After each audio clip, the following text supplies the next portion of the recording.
అక్కడ బాగా కడిగేసి ఇచ్చేసాడు అన్నారు కదా రండి సరే చూడండి అదే చూడండి కింద ఎంత చెత్త ఉందో. ఇంకా ఉందండి చెత్త. మరి ఉంటుంది ఉండదు అనుకుంటున్నారా? వాళ్ళు ఏం బాగా కడిగారు పైన పొలిచేత ఇస్తారు, మనం ఇంటికి వచ్చాక శుభ్రం చేసుకోవాలి. మన పల్లెటూరులో అయితే రాయిలు ఉంటాయి తోముకుంటాం, ఇక్కడ రాయిలు ఏమి ఉండవు కదా. ఇలాంటిది ఒకటి చూసుకుని ఉంటాయి, ప్రతి వాళ్ళ ఇంట్లోనే ఉంటాయి ఇలాంటివి పిల్లర్స్. కాకపోతే ఇలా తురుముకుని ఉంటాయి దాంతో ఇలాగా ఇలా అనేసుకుంటే చక్కగా నీట్గా వచ్చేస్తాయి. అప్పుడు ఉప్పు పసుపు అన్నీ వేసుకుని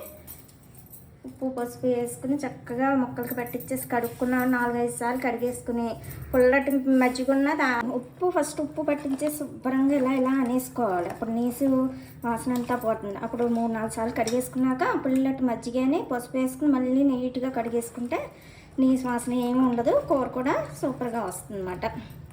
క్లీనింగ్ చేసేప్పుడు జాగ్రత్తగా గుచ్చుకుంటాయి.